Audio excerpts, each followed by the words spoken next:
بسم اللہ الرحمن الرحیم۔ السلام علیکم ناظرین۔ رسول اکرم صلی اللہ علیہ وآلہ وسلم کی دختر گرامی اور حضرت علی علیہ السلام کی شریک حیات حضرت فاطمہ زہرا سلام اللہ علیہا مسلمان عورتوں کے لیے ایک جامع اور مکمل نمونہ تھیں، اور خود رسول اکرم صلی اللہ علیہ وآلہ وسلم نے آپ کو سیدۃ النساء العالمین قرار دیا ہے۔ آپ کی زندگی بہت مختصر لیکن عظیم اخلاقی اور معنوی درس کی حامل تھی۔ یہ عظیم خاتون اسلام کے ابتدائی دور کے مختلف مراحل میں رسول اکرم صلی اللہ علیہ وآلہ وسلم اور حضرت علی علیہ السلام کے ساتھ رہیں۔ آپ نے حضرت امام حسن اور امام حسین جیسے صالح فرزندوں کی تربیت کی، جو رسول اکرم کے قول کے مطابق جوانان جنت کے سردار ہیں۔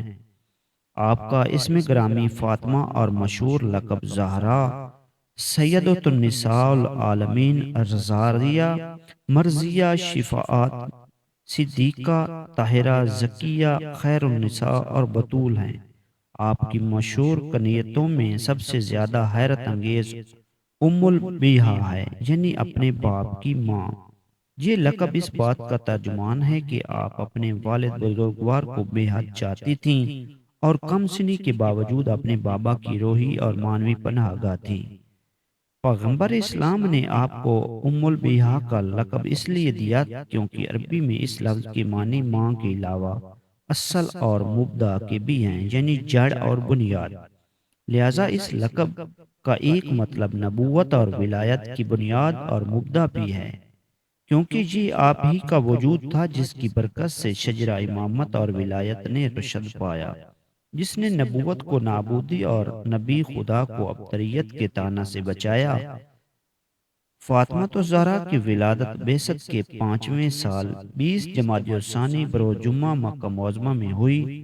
جناب سیدہ کو اپنے بچپن میں بہت سے ناگوار حالات کا سامنا کرنا پڑا۔ 5 سال کی عمر میں سر سے ماں کا سایہ اٹھ گیا۔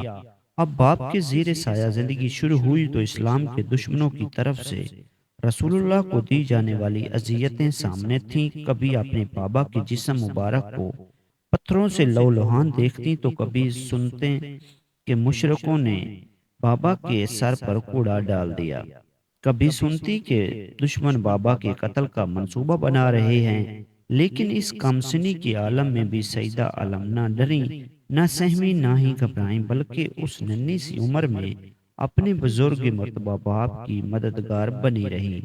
حضرت فاطمہ اپنی والدہ گرامی حضرت خدیجہ کی ولا صفات کا واضح نمونہ تھی۔ جود و سخا، اعلیٰ فکری اور نیکی میں اپنی والدہ کی وارث اور ملکوتی صفات و اخلاق میں اپنے پدر بزرگوار کی جانشین تھی۔ وہ اپنے شوہر حضرت علی علیہ السلام کے لیے ایک دل سوز، مہربان اور فداکار زوجہ تھیں۔ آپ کے قلم مبارک میں اللہ کی عبادت اور پیغمبر کی محبت کے علاوہ اور کوئی تیسرا نقش نہ تھا۔ آپ نے شادی سے پہلے کے 9 سال کی زندگی کے 5 سال اپنی والدہ اور والد بزرگوار کے ساتھ اور 4 سال اپنے بابا کے زیر سایہ بسر کیے، اور شادی کے بعد کے دوسرے 9 سال اپنے شوہر حضرت علی المرتضیٰ کے شانہ بشانہ اسلامی تعلیمات کی نشر و اشاعت، اجتماعی خدمات اور خانہ داری میں گزارے۔ آپ کا وقت بچوں کی تربیت، گھر کی صفائی اور ذکر و عبادت خدا میں گزرتا تھا۔ فاطمہ اس خاتون کا نام ہے جس نے اسلام کے مکتب تربیت میں پرورش پائی تھی، اور ایمان و تقوی آپ کے وجود کے ذرات میں گل مل چکا تھا۔ حضرت فاطمہ زہرا نے شادی کے بعد جس نظام زندگی کا نمونہ پیش کیا وہ طبقہ نسواں کے لیے ایک مثالی حیثیت رکھتا ہے۔ آپ گھر کے تمام کام اپنے ہاتھ سے کرتی تھیں، جھاڑو دینا، کھانا پکانا، چرخہ چلانا، چکی پیسنا اور بچوں کی تربیت کرنا، یہ سب کام اور ایک اکیلی سجدہ۔ لیکن نہ تو کبھی تیوریوں پر پل پڑے اور نہ ہی کبھی اپنے شوہر سے اپنے لیے کسی مددگار یا خادمہ کا انتظام کی فرمائش کی۔ ایک مرتبہ اپنے پدر بزرگوار رسول خدا سے ایک کنیز عطا کرنے کی خواہش کی تو رسول اللہ نے بجائے کنیز عطا کرنے کے وہ تسبیح تعلیم فرمائی جو تسبیح فاطمہ تو زہرا کے نام سے مشہور ہے، یعنی 34 مرتبہ اللہ اکبر، 33 مرتبہ الحمدللہ اور 33 مرتبہ سبحان اللہ۔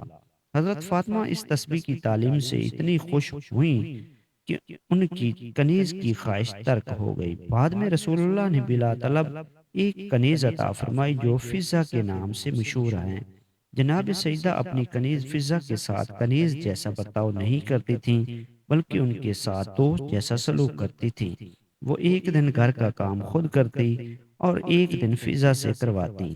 اسلام کی تعلیم یقیناً یہ ہے کہ مرد اور عورت دونوں زندگی کے جہاد میں مشترک طور پر حصہ لیں اور کام کریں، بیکار نہ بیٹھیں، مگر ان دونوں میں صنف کے اختلاف کے لحاظ سے تقسیم عمل ہے۔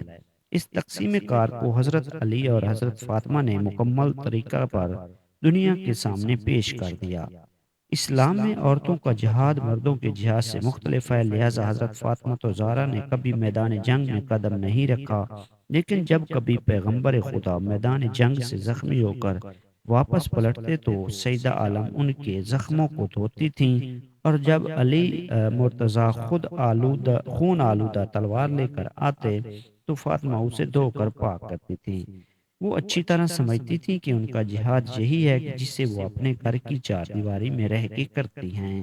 ہاں، صرف ایک موقع پر حضرت زہرا نصرت اسلام کے لیے گھر سے باہر آئیں، وہ تھا مباہلے کا موقع، کیونکہ یہ ایک پرامن مقابلہ تھا اور اس میں صرف روحانی فتح کا سوال تھا، یعنی صرف مباہلہ کا میدان ایسا تھا جہاں سیدہ عالم خدا کے حکم سے برقع اور چادر میں نہا ہو کر اپنے باپ اور شوہر کے ساتھ گھر سے باہر نکلی۔ حضرت فاطمہ زہرا کے اوصاف و کمالات اتنے بلند تھے کہ ان کی بنا پر رسول فاطمہ زہرا سے محبت بھی کرتے تھے اور عزت بھی۔ محبت کا ایک نمونہ یہ ہے کہ جب آپ کسی غزوہ پر تشریف لے جاتے تھے تو سب سے آخر میں فاطمہ زہرا سے رخصت ہوتے تھے، اور جب واپس آتے تھے تو سب سے پہلے فاطمہ زہرا سے ملنے کے لیے جاتے تھے۔ اور عزت و احترام کا نمونہ یہ ہے کہ جب فاطمہ ان کے پاس آتی تھیں تو آپ تعظیم کے لیے کھڑے ہو جاتے اور اپنی جگہ پر بٹھاتے تھے۔ رسول اللہ کا یہ برتاؤ فاطمہ زہرا کے علاوہ کسی دوسرے شخص کے ساتھ نہ تھا۔ افسوس یہ ہے کہ وہ فاطمہ جن کی تعظیم کو رسول خدا کھڑے ہو جاتے تھے، رسول کے جانے کے بعد اہل زمانہ کا رخ ان کی طرف سے پھر گیا۔ پھر عالم نے اپنے والد بزرگوار خدا رسول خدا کی وفات کے 3 مہینے بعد 3 جمادی الثانی سن 11 ہجری قمری میں وفات پائی۔ آپ کی وصیت کے مطابق آپ کا جنازہ رات کو اٹھایا گیا۔ حضرت علی علیہ السلام نے تجہیز و تکفین کا انتظام کیا۔ صرف بنی ہاشم اور سلیمان فارسی، مقداد و عمار جیسے مخلص اور وفادار اصحاب کے ساتھ نماز جنازہ پڑھ کر خاموشی کے ساتھ دفن کر دیا۔ آپ کے دفن کی اطلاع بھی عام طور پر سب لوگوں کو نہیں ہوئی، جس کی بنا پر یہ اختلاف رہ گیا کہ آپ جنت البقیع میں دفن ہیں یا اپنے گھر کے مکان میں، جو بعد میں مسجد رسول اللہ کا جز بن گیا۔ جنت البقیع میں جو آپ کا روضہ تھا وہ بھی باقی نہیں رہا۔ مدینہ منورہ میں اس مبارک روضہ کو 8 شوال 1344 ہجری قمری میں دوسرے مقابر اہل بیت علیہ السلام کے ساتھ منہدم کر دیا گیا۔